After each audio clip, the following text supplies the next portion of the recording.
de um período de intervalo, nós daremos continuidade ao livro de Ezequiel. Para isso vamos abrir em Ezequiel 40.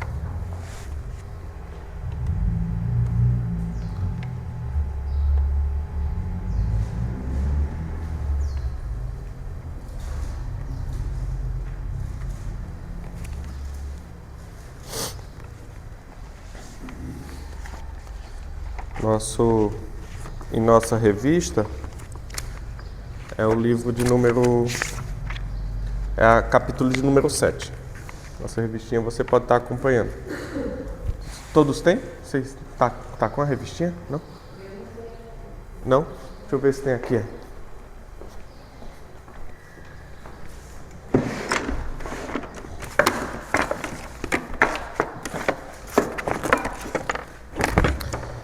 Tem uma e a minha. Eu vou acompanhando aqui pelo capítulo 7. Pode pegar a minha, depois eu acompanho por lá.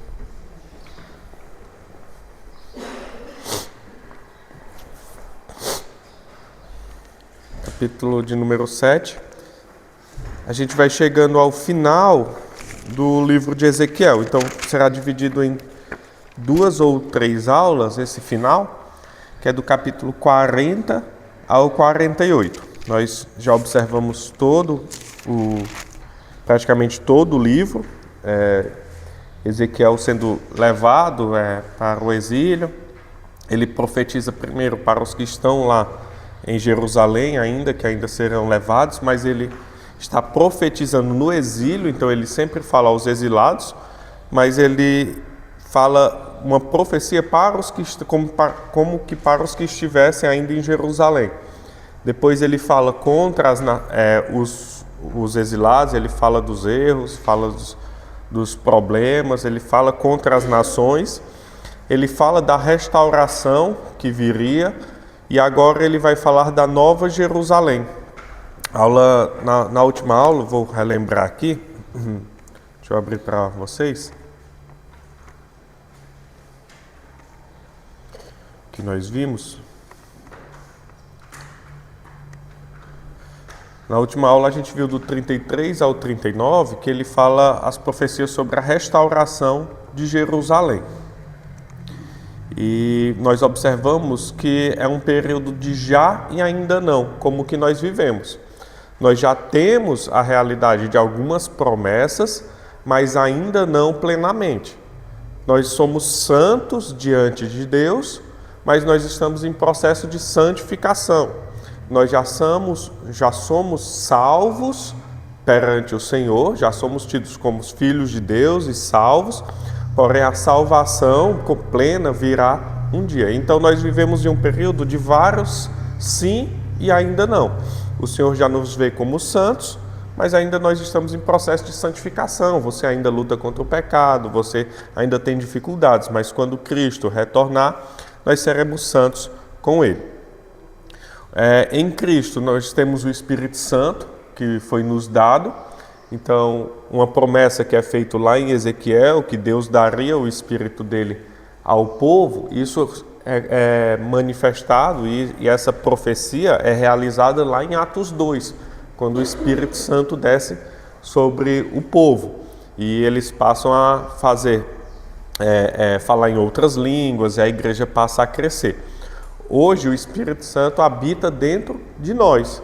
Então isso é uma promessa que foi proferida lá no livro de Ezequiel, e hoje nós temos essa realização, nós temos o Espírito na gente. A partir do momento que nosso coração é convertido, o Espírito já habita em nós. Alguns vão falar que o Espírito só habita em você.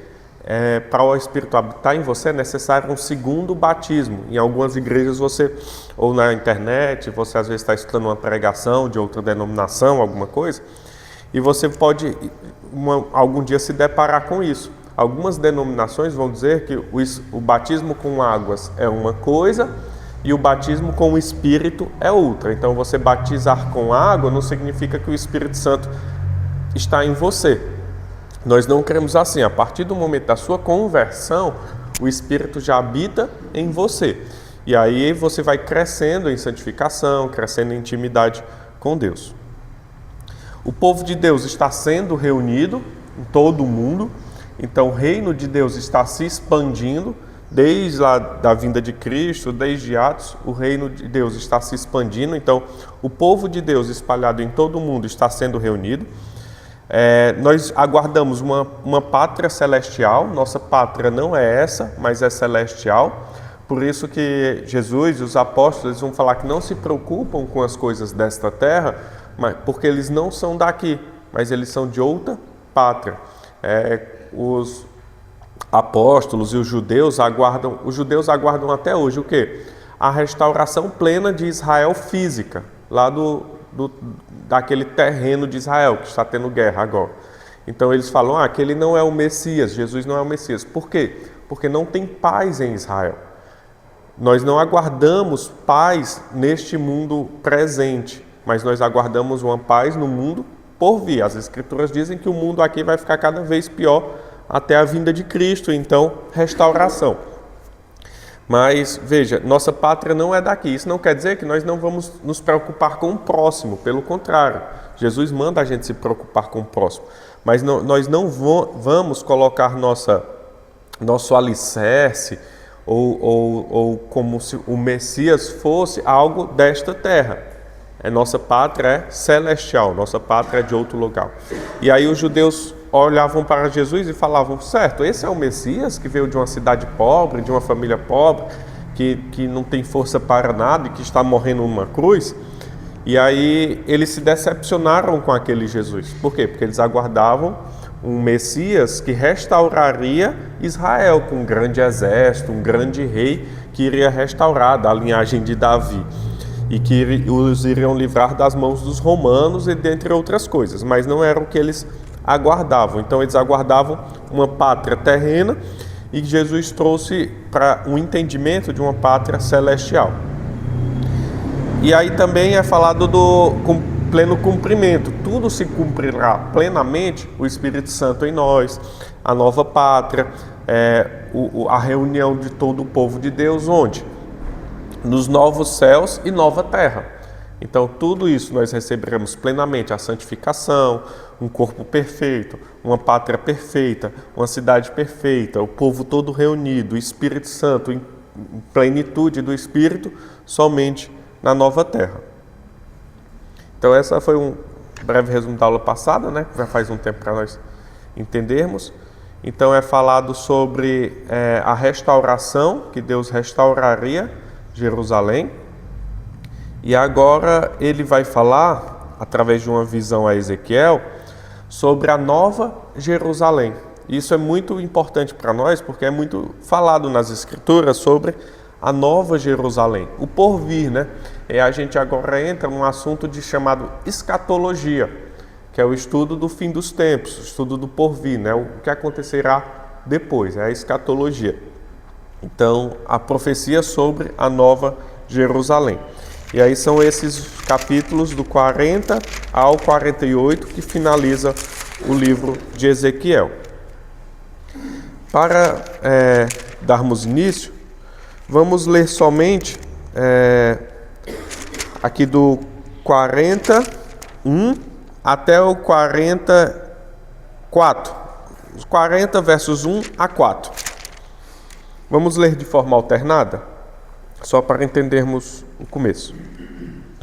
No ano 25º do nosso exílio, no princípio do ano, no 10º dia do mês, 14 anos após ter caído a cidade, nesse mesmo dia, veio sobre mim a mão do Senhor e ele me levou para lá. Vocês.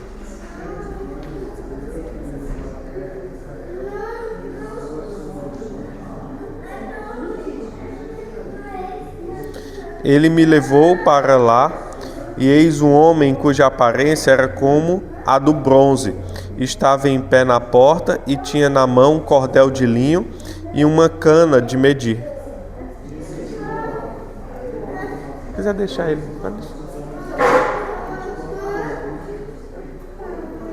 Senta aqui, amor. Senta aqui, ó, do lado do papai.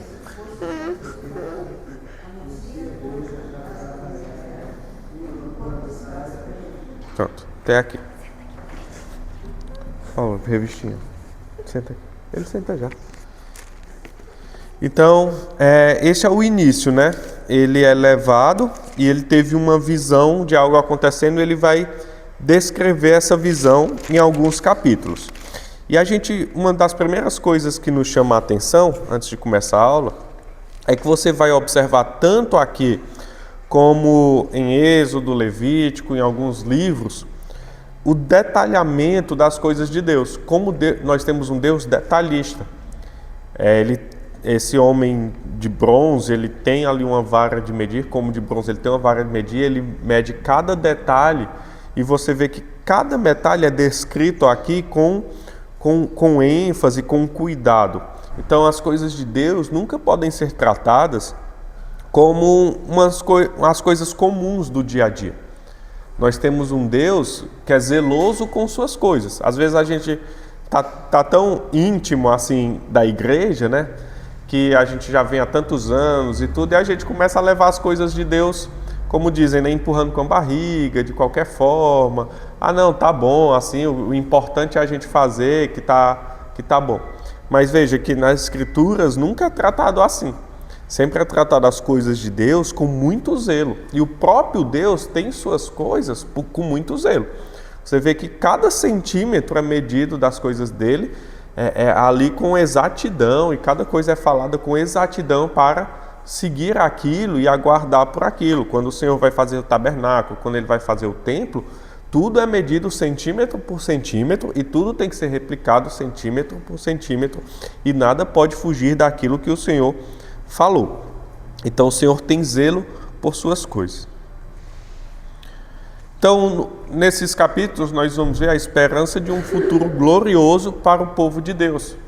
Os capítulos finais, veja que Ezequiel, ele tratou sobre disciplina, ele tratou sobre juízo de Deus, ele demonstrou textos fortes que outras nações iriam invadir, que outras nações estavam levando o povo de Deus para o cativeiro. Mas no final, e ele sempre vai fazendo isso no decorrer do livro, ele vai trazendo esperança. Há um povo remanescente. Veja que ele sempre está tratando a Escritura, e principalmente nesse ponto, ele não vai acusar os de fora, os ímpios. Um momento ele faz isso, ele fala das nações. Mas a gente tende muito também a sempre apontar para o outro, terceirizar o problema. Mas veja que Ezequiel, quem vai ler o livro de Ezequiel a princípio? É a igreja, é Israel, é o povo de Deus que está exilado. Um gentio, um babilônico, ele não ia falar, deixa eu ver o que Ezequiel está falando aí de Deus. Não, ele tinha outro Deus. Então, isso aqui está sendo lido pela igreja, como agora, está sendo falado pela igreja. Aí, às vezes, a gente tende a pegar e falar assim, olha, o problema é o outro. Mas não, a gente tem que ler as Escrituras e observar nós mesmos, observarmos nossa vida, observarmos a igreja, falar, esse é o meu problema, eu sou o povo de Israel, eu sou o povo de Deus, eu tenho que tratar a idolatria, eu tenho que tratar esse problema, e não terceirizar. Olha como o povo de Israel era idólatra, olha como ele era blasfemo, olha como ele passou por um momento de dificuldade. Terceirizar é muito bom, mas quando a gente traz para a gente, aí é que está o problema, porque aí aí está a solução também, porque a gente começa a sondar nosso coração, Deus começa a trabalhar na gente, a gente se transforma. Enquanto a gente terceiriza o problema, a gente nunca será transformado, né? Então, veja, aqui então ele traz esperança, veja, depois de tudo que o Senhor falou, depois do cativeiro, depois dos problemas que o povo de Deus enfrentou, ele então agora traz uma promessa de restauração. Resumindo o que irá acontecer, esses são os capítulos finais que eu já falei de Ezequiel, as falas sobre a nova Jerusalém, uma esperança que haveria de vir. A Jerusalém antiga está sitiada pelos babilônicos, o povo de Jerusalém foi levado cativo, então não existe mais a Jerusalém daquele povo. A segunda Jerusalém será melhor que a primeira, será uma cidade sem muros. Então, a promessa de Deus é que a nova Jerusalém, a Jerusalém restaurada, não terá muros. Então, o povo não terá com que se preocupar Eles não sofrerão ataques, não terão guerras, não terão inimigos para que a invadisse. Então essa é a Jerusalém que o povo aguardava. Veja, Ezequiel ele está falando para um povo que está sendo prisioneiro, sendo cativo de uma nação inimiga, da nação mais forte da época. E agora eles recebem uma notícia que Deus restaurará Jerusalém, haverá uma nova Jerusalém, e essa nova Jerusalém será tão boa e tão segura que não terá muros. Então você imagina alguém prisioneiro, alguém cativo numa guerra, sabendo que sua cidade será restaurada, os inimigos irão embora, e ela não precisará mais de exércitos, de polícia, de polícia civil, polícia federal, militar para proteger.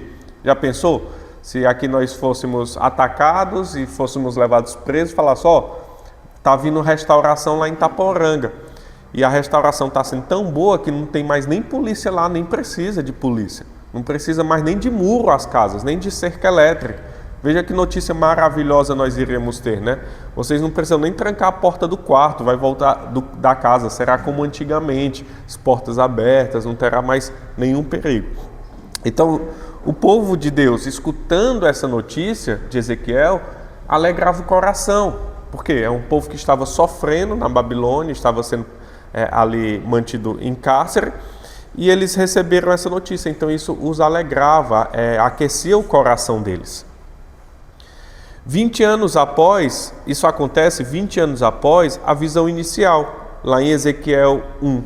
Então, 20 anos se passaram desde Ezequiel 1. Se você ver, voltar lá para o início do livro, Ezequiel 1:2, vai dizer: no 5º dia do referido mês, no 5º ano de cativeiro do rei Joaquim. Então, desse momento até Ezequiel 40, se passaram 20 anos. Então, não é algo assim, não é algo rápido como a gente lê, mas do começo do livro até agora, são 20 anos de história que vem acontecendo. E aí são compilados de pregações de Ezequiel, né? Que são reunidas no livro. Então você vê que é um período longo que o povo está lá. Outra coisa importante de nós sabermos é que nem todos que estão escutando aqui a pregação de Ezequiel, desde o começo, se passaram 20 anos, eles observaram essas promessas se cumprindo. E nós vamos ver isso também. Ele pregou sobre uma restauração, há um povo fiel escutando, há um remanescente fiel entre os exilados, mas nem todos esses verão a promessa se cumprindo. Então o Senhor dá a visão da nova Jerusalém a Ezequiel. Isso é interessante, ó. Ezequiel prega, Ezequiel tem a visão da nova Jerusalém, ele tem o entendimento ali do templo perfeito, ele tem a visão do templo, ele tem a visão da perfeição de Deus, ele vê esse homem de bronze, ele tem ali uma intimidade com o Senhor. Porém, Ezequiel não vai ver o cumprimento dessa promessa também, como muitos não viram. O cumprimento do retorno do povo. Aí são uma profecia de duplo cumprimento. O povo retornará a Jerusalém e eles edificarão Jerusalém de novo. Nós observamos isso, refarão os muros e tudo. Ezequiel não vê isso acontecendo, como muitos não vão ver. E também Ezequiel não viu a nova Jerusalém celestial. Ele não viu a pátria, essa cidade sem muros. Ele não viu essa cidade totalmente segura e restaurada, e o povo totalmente pleno, e o templo totalmente perfeito, sem nenhuma mácula, sem nada. Isso acontece fisicamente, né? Ezequiel não viu esse retorno. Porém, em visão, o Senhor fez Ezequiel ver tudo isso. Em visão, o Senhor tirou ele lá do exílio e fez ele ver tudo isso. E lembrando lá do início de Ezequiel, o que é que Ezequiel mais queria? Ezequiel era da linhagem sacerdotal. Ele estava desde novo, desde pequeno, assim como Rafi, ele era treinado, porque ele era da família sacerdotal, a quando crescer ser um sacerdote. Então o dia que ele aguardava era dele estar no templo, na presença do Senhor. E o que é que o Senhor faz no meio do exílio? Lá no início do livro, o Senhor fala com Ezequiel em outro local, que não é no templo. E agora o Senhor leva Ezequiel ao templo e à cidade perfeita. Então o que Ezequiel aguardava a vida toda, o Senhor vai fazer no meio do exílio, por meio de uma visão. Então o que Ezequiel mais queria da vida, o Senhor cumpre, que era servi-lo, que era estar ali no templo, era fazer suas atividades sacerdotais. E a gente vê diversos tipos de cumprimentos de promessas assim. Vamos abrir em Êxodo 33, um momento.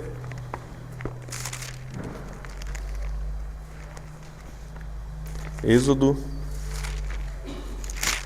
33. 18 e 19, só o começo do 19. Diz assim, ó.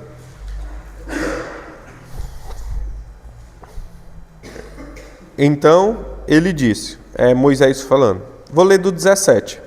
Disse o Senhor a Moisés, farei também isto que disseste, porque achastes graça aos meus olhos, e eu te conheço pelo teu nome.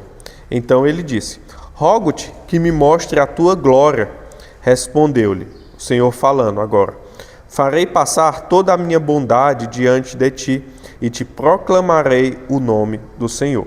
Então veja, Moisés está conversando com Deus, aí Moisés pede para ver Deus. Eu quero ver tua glória, eu quero ver tua grandeza, tua magnitude, eu quero ver quem tu és, né? E aí o Senhor responde, farei passar toda a minha bondade diante de ti e te proclamarei o nome do Senhor. Porém, o que acontece?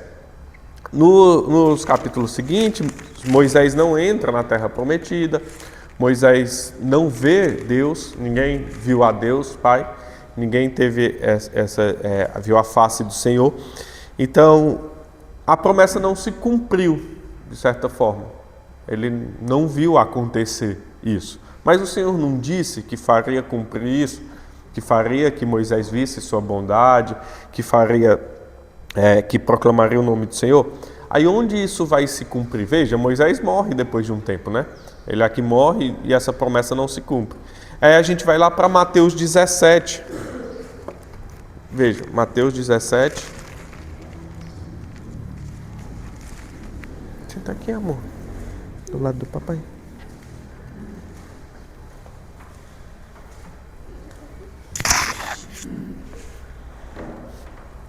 Mateus 17, 1 a 3.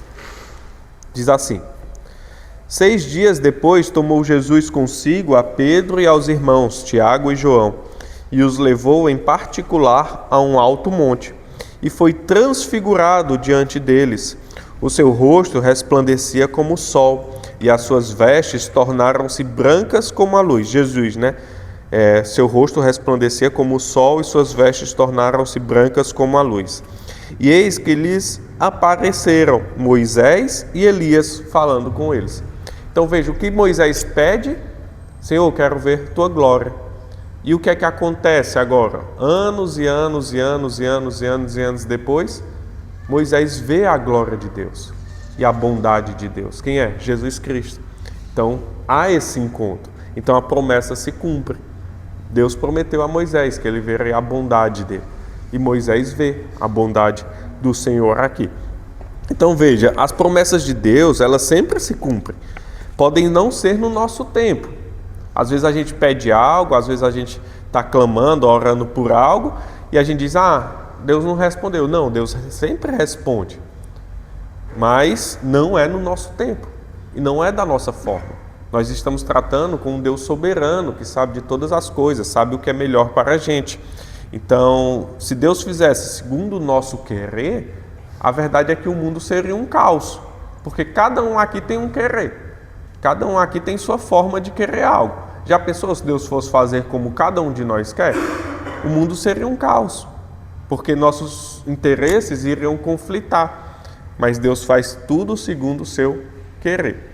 Então, veja como as coisas de Deus são. A palavra de Deus, ela nunca erra ou ela nunca é falsa. mas ela é verdadeira e eficaz, e ela se cumpre. Deus escuta nossas orações, isso é uma certeza que nós temos, e Deus responde nossas orações, isso é outra certeza que nós temos. Deus, ele não é um Deus surdo e ele não é um Deus mentiroso, ele responde e ele escuta. Você pode achar que ele não escuta ou pode achar que ele não responde, mas ele responde. Ele pode também não responder segundo o seu querer, mas ele responde sua oração, segundo o que é melhor para você e segundo o querer dele para você. Então ele responde da forma que ele quer e quando ele quiser. Mas ele responde. Então esses capítulos finais têm como objetivo animar e trazer esperança aos exilados. Então às vezes a gente está lendo toda a Escritura, ela traz ânimo para o povo de Deus. Apesar de terem algumas passagens ou capítulos um pouco pesados, que você leia e fale, meu Deus, o que é que está acontecendo? Lembre-se que a Escritura é um livro de trazer esperança e nunca de trazer tristeza. Ela traz conflito interno. Se você ler a Escritura e não se sentir confrontado e aflito por você mesmo, para você ter mudança, você está lendo errado ou não está lendo. Você é para ler as Escrituras e algo querer te tirar da zona de conforto, para você sempre estar se santificando. Mas ela traz, ao final de tudo, alegria e ânimo e esperança. É um livro de trazer esperança. Quando a gente vai em Apocalipse, as pessoas pensam, é o livro mais difícil. Realmente, é bem difícil. E é um livro, às vezes, algumas pessoas têm medo porque fazem filmes, Apocalipse, a terra pegando fogo, o meteoro caindo, furacão. Isso tudo é descrito lá de certa forma. Porém, o livro de Apocalipse é o maior livro de esperança para o povo. Por quê? Veja, João ele estava preso na ilha de Patmos e o povo estava sofrendo perseguição naquele momento. A igreja estava sendo perseguida, pessoas estavam sendo mortas, casas estavam sendo destruídas. Aí João, na ilha de Patmos, tem uma visão, como Ezequiel teve, o Senhor leva ele para um local, e o que é que acontece? O Senhor dá esperança para a sua igreja, como? Olha, está vendo tudo isso que vocês estão passando? Acabará e virá uma nova terra. Vocês não chorarão mais, vocês não verão mais mortos, não é isso que Apocalipse diz? Não haverá mais choro, não haverá mais dor. Então veja, em um momento de caos, o Senhor dá um livro ao povo que traz esperança. Só que ele fala ali por meio de uma linguagem que hoje para nós é um pouco difícil. Certas visões, uma mulher, um dragão com tantas cabeças, o mar, isso tudo traz símbolos que o povo entendia fácil na época. E hoje nós precisamos de outros autores, de estudo, de um estudo textual para entender, e um estudo histórico para entender o que isso quer dizer. Mas, ao todo, o livro de Apocalipse é um livro de esperança para o povo. Então, quando nós lemos Apocalipse, o que isso tem que nos trazer? Esperança. A gente está vendo guerra, a gente está vendo destruição, a gente vê injustiça, a gente vê um governo ruim, não falando do nosso mais geral, ou do nosso também, assim, não estou defendendo nem falando, mas só para não politizar, né? Geralmente no mundo, um governo ruim, nós vemos guerras no mundo por interesses próprios, nós vemos casos de abuso, nós vemos casos de injustiça, nós vemos casos de fome, nós vemos tudo. E quando tudo isso irá acabar? Na nova terra. Então não haverá mais choro, não haverá mais dor. Nós temos no Brasil uma igreja boa, que não sofre perseguição de certa forma ainda. Nós temos uma igreja que você pode sair daqui com placas e pode pregar, mas há países que você tem que se reunir escondido debaixo de uma casa, ou no sótão, ou em locais, numa gruta. Por muito tempo as igrejas tiveram que se reunir em grutas, em cavernas, porque senão eram mortos. Nós temos na África igrejas queimadas, nós temos no Paquistão igrejas queimadas, homens-bombas que entram dentro das igrejas. Então veja, essa é a realidade. E aí essa igreja que sofre perseguição, essa igreja que nós estamos aqui reunidos num domingo, de repente você não veio, teve que ficar em casa, estava doente, aí chega a notícia no seu celular, ó, metade da igreja morreu, porque um homem-bomba explodiu na igreja. E aí? Então, aí chega uma mensagem para você falando, olha, um dia tudo isso vai acabar. Permaneçam firmes, porque um dia terá uma igreja que não precisará de muros, uma igreja que não precisará se preocupar e poderá se reunir livremente. Veja que esperança isso traz. Então, Ezequiel, Apocalipse, Daniel, toda a Escritura vai trazer essa mensagem de esperança para o povo. Olha, um dia não terá mais fome, um dia não terá mais sede, um dia não terá mais choro, um dia vocês não precisarão enterrar seus mortos. Não é porque morreu de velhice, é porque foi perseguido e morto na infância. É porque um filho foi morto injustamente. É porque um apóstolo foi morto crucificado de cabeça para baixo. É porque um apóstolo foi decapitado. Aí ele fala, um dia não terá mais mortos. Então é uma mensagem de esperança. A nossa igreja brasileira e a igreja ocidental, que é Europa, Estados Unidos, ela é um pouco cômoda, mas se você for ver um pouco de vídeos, pesquisar no YouTube, a igreja do Oriente, África, países árabes, janela 1040, se você pesquisar, janela 1040, é o local do mundo onde tem mais perseguição. Você vai ver o quanto eles aguardam pelo porvir. E às vezes a igreja do Ocidente não. A igreja do Ocidente tem como o plano perfeito, não nós, mas a maioria, o plano perfeito para Deus, o cumprimento aqui nessa vida, nos meus 100 anos. Então, nós temos que viver bem aqui, as promessas de Deus são para aqui. Mas vai falar isso para uma igreja que está padecendo de fome na África. Vai falar isso para uma igreja que, como a do pastor Javed, lá no Paquistão, que tem que ter homens com fuzil na porta, para que não entre ninguém armado e mate todo mundo. É só você pesquisar no Facebook, pastor Javed, que você vai ver homens de fuzil, aquelas armas grandes na porta, para que ninguém entre e mate todo mundo. E lá a igreja lotada se reunindo, mas com homens armados na porta. Então, a esperança deles, por que eles se reúnem mesmo com isso? Se nós recebêssemos uma notícia, como ficou um tempo atrás, na África, receberam a notícia que um grupo extremista disse, olha, domingo nós vamos matar todo mundo dessa igreja. Se nós recebêssemos essa notícia, sexta-feira, olha, domingo quem estiver lá vai ser metralhado, você viria para a igreja no domingo? Alguns não vêm porque tem jogo do Flamengo, do Corinthians. Não vou para a igreja que hoje é a final, tem Flamengo e Corinthians, do Brasileirão. Se nós tiver só o pessoal, vão metralhar a gente, mas a gente colocou o seu Antônio com um porrete ali na porta, podem vir, você viria? Lá no Paquistão eles vão. Eles vão. Uma semana, poucos dias depois de um homem-bomba explodir na igreja do Javed, a igreja estava cheia. Você viria? Então, por quê? Porque eles entendem essa esperança proposta para o povo de Deus. Nossa pátria não é nesta terra. Você não é homem desta terra, mas você é de uma terra que está por vir. E isso é maravilhoso. Então, esses capítulos finais de Ezequiel, como toda a Escritura, como Daniel, que nós veremos, ela tem essa função de trazer esperança para o povo de Deus. Então, vamos passar. Primeiro momento do livro, primeira parte do nosso estudo aí do livrinho, ele vai trazer o projeto do novo templo. Como no tabernáculo, cada detalhe é dado por Deus.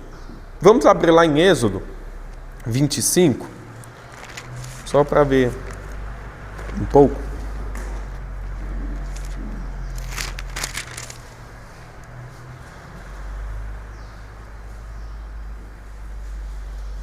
Se você for ver, são muitos capítulos, você pode depois ver assim, ou ler, ou dar uma olhada por cima até o final, até o capítulo 40, e depois também Levítico, vai dar continuidade em alguns detalhamentos. Mas olha, no capítulo 25 você vai ver, ó, verso 1. Disse o Senhor a Moisés: fala aos filhos de Israel que me tragam oferta de todo homem cujo coração se mover para isso. Dele recebereis a minha oferta. Esta é a oferta que deles recebereis: ouro, prata, bronze, estofa. Então ele vai dizer aqui uma série de ofertas para quê? Para ser construído aquilo que o Senhor quer. Aí ele vai dar as diretrizes para a arca, para o propiciatório, para a mesa. Tem aí nos títulos das Bíblias de vocês: candelabro, o véu, as cortinas, as cobertas de pele, o altar, o átrio, o azeite que deve ser usado. Então o Senhor detalha especificamente cada coisa. É muito detalhista, nosso Deus. E ele diz, a arca vai ser assim, a mesa vai ser assim, as vestes vão ser assim, o véu será assim, as vestes sacerdotais, no capítulo 28, será assim. Tudo, o altar do incenso será assim. Então o Senhor detalha cada coisa como será. A mesma coisa ele vai demonstrar lá em Ezequiel, na visão que ele dá a Ezequiel. Ele vai medir com essa vara de medir, demonstrando como será cada detalhe da Nova Jerusalém, do novo templo. E isso é algo que nos chama a atenção para várias coisas nos dias de hoje. Como nós devemos ser. Nós devemos ser detalhistas com as coisas de Deus. Não empurrar com barriga, mas como nós nos preparamos para o dia do Senhor. O dia do Senhor, se nós tivermos assim um zelo, ele começa às meia-noite, né? Vamos supor, começou hoje meia-noite, até às 11h59 de hoje à noite. Então, como nós temos passado esse dia com zelo, ou às vezes chega sábado e diz, amanhã tem EBD, nossa, tem que acordar cedo, não, mas eu vou porque tem uma feijoada depois. Então, como nós nos preparamos para o dia do Senhor?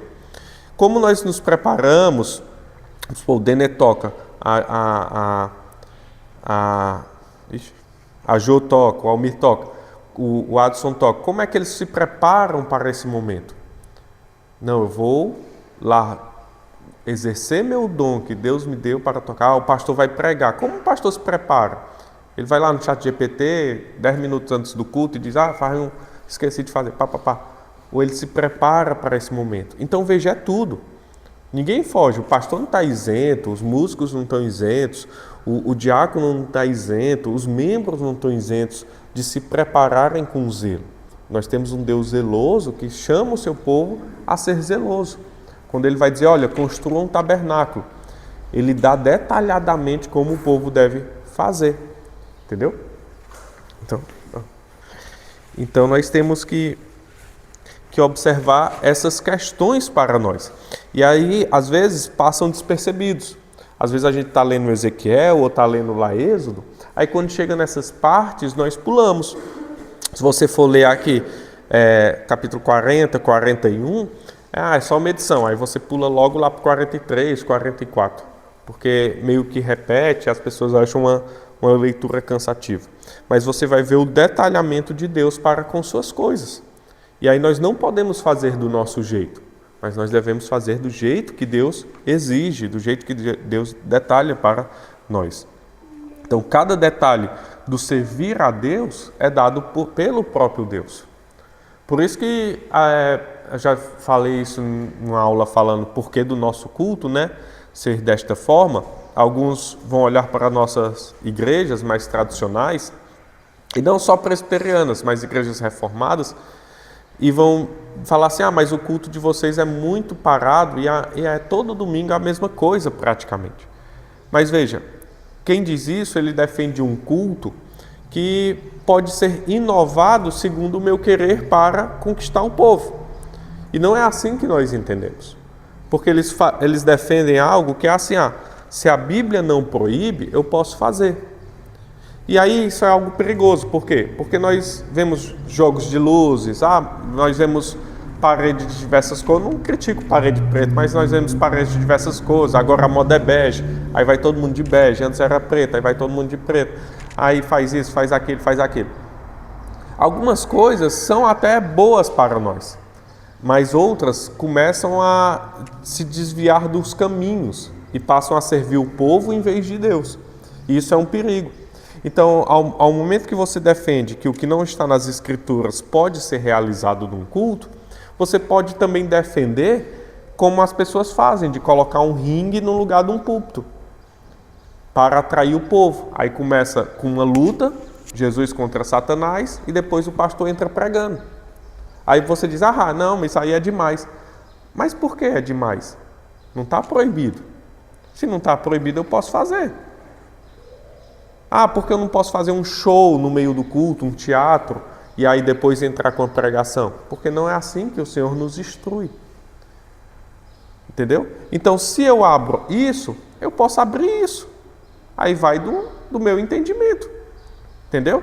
Mas nós nos fixamos naquilo que o Senhor falou que gostaria de ter no seu culto. Nós termos louvores, salmos, pregação, ofertas, termos momentos. Tudo que nós fazemos no nosso culto é o que o Senhor instrui nas Sagradas Escrituras. Agora, um evento de jovens é diferente. Agora, um evento de adolescentes é diferente. Agora, um momento de descontração é diferente. Mas o culto é como o Senhor exige que seja. Por quê? Porque nosso Deus é detalhista. Nosso Deus, Ele observa cada detalhe daquilo que Ele pediu. E aí nós entramos em diversos textos para ver esse tipo de coisas, mas não vou nele, senão nós iremos perder muito tempo aqui do central da aula. Outra coisa que nós devemos observar, por exemplo, se eu pulei, mas gostaria de voltar, quando Ezequiel tem a visão, nós também somos levados lá para Apocalipse 21:10. Se você abrir em Apocalipse,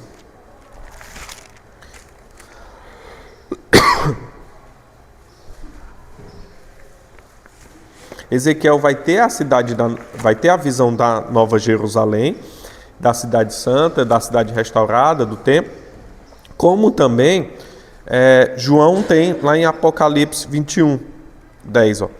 E me transportou em espírito até uma grande e elevada montanha, e me mostrou a santa cidade, Jerusalém, que descia do céu da parte de Deus. Então veja, é a mesma visão que eles têm. A nova Jerusalém, a Jerusalém restaurada, né? E aí também, se você observar lá o verso 3, Ezequiel 43, 40, verso 3, diz: Ele me levou para lá, e eis um homem cuja aparência era como de bronze, estava de pé na porta e tinha na mão um cordel de linho e uma cana de medir. E aí, se nós abrirmos lá em Apocalipse 21:15, nós vamos ver: aquele que falava comigo tinha por medida uma vara de ouro para medir a cidade, as suas portas e a sua muralha. Então veja, é o próprio Jesus que se apresenta ali com essa vara de medir, para mostrar a cidade a Ezequiel e também a João. A finalidade que ele dá para isso, mostrar que Deus voltaria a habitar com seu povo. Então o texto vai demonstrar isso, que Deus habitaria com o povo novamente. Veja, no Antigo Testamento, onde Deus habitava com o povo? No tabernáculo, depois no templo. Aí isso foi destruído, a Babilônia destruiu. E agora eles estão no exílio. Para eles, Deus não está mais com eles. Mas Ezequiel prova o contrário, Deus se apresenta no exílio. E agora Deus está onde? Deus está conosco. Deus habita dentro de nós. Nós somos templo do Espírito Santo. Trazer esperança, não necessariamente para a construção literal. Então veja, o templo foi reconstruído, mas foi destruído de novo. No ano 70 depois de Cristo, os romanos destruíram o templo. Então veja, o Senhor nunca estava falando de uma construção física, mas Ele está falando de algo espiritual. a reconstrução do templo, uma cidade sem muros, um plano perfeito não é para essa vida agora, era por vir. Eles entendiam isso como? Não, o Senhor vai restaurar Jerusalém, vamos fazer um templo maravilhoso. Tá, aí Jesus disse, não ficará pedra sobre pedra. Aí eles, blasfêmia, como é que não ficará pedra sobre pedra? Isso aqui foi Deus que fez, Deus que mandou a gente fazer. Aí anos 70, tudo se acaba. Hoje, só tem o quê? O Muro das Lamentações, aquele muro onde passa de vez em quando no jornal, que o povo coloca os papeizinhos com oração, os judeus e árabes ficam orando naquele Muro das Lamentações. Ali é o único muro que sobrou do templo. Então é o Muro das Lamentações. Então veja, o Senhor não estava falando de uma construção física, mas espiritual. E então Ezequiel e Deus trazem para o povo lá exilados uma visão do templo já pronto, da perfeição. Veja, um povo que estava sofrendo, um povo que estava exilado, ele traz uma visão de esperança. Então, nós vamos finalizar por aqui hoje. Esses 2 últimos capítulos do livro nós vamos terminar em 3 aulas, para não ficar muito corrido. Depois nós vamos desfrutar do momento de comunhão, mas só para entendermos. O Senhor, Ele vai trazer nas Escrituras sempre esperança. Então veja, se o mundo, hoje nós vivemos tranquilidade, no Brasil de certa forma. Claro, há lugares que há mais dificuldades, outros menos, mas vamos tirar aqui o contexto de Itaporanga. É um local tranquilo. Mas vamos supor que amanhã comece uma perseguição contra os cristãos no Brasil. Entrou aí no governo, ou então o presidente decidiu, não pode mais ter igreja, vai haver perseguição. E aí? E aí nós vamos fixar nossos olhos justamente em textos como esse. Em textos como Ezequiel, em textos como Apocalipse, que vão falar, olha, haverá um momento, e não tardará, que está próximo de chegar, que haverá uma nova Itaporanga. E essa Itaporanga será perfeita, por quê? Porque Deus habitará com vocês. E aí nós vamos enfrentar qualquer problema. Qualquer problema que você esteja enfrentando hoje, basta você olhar para o porvir e saber que é passageiro o que você está vivendo aqui. Mas o porvir é eterno. E na eternidade não terá choro, não terá dor, não terá nada. O povo que estava exilado, um dia se alegrará em plena paz com Jesus Cristo. Os remanescentes fiel que o Senhor trata lá em Ezequiel. Então o Senhor, nesses capítulos finais, ele vai trazer essa esperança maravilhosa para o povo e para a gente, até os dias de hoje. Tudo bem? Alguma dúvida ou contribuição? Não? Então vamos orar. Acho que as crianças ficam por lá e a gente já ora e fica livre já ali em comunhão, aguardando o almoço. Gostaria que os pais ficassem de pé para fazer uma oração especial mais uma vez por vocês. Dani vai ficar de pé também. Vamos orar. Santo e maravilhoso Pai, graças te damos, Senhor, pela tua bondade, teu amor e pela esperança que o Senhor nos dá nas tuas escrituras. Senhor, sê conosco, Pai.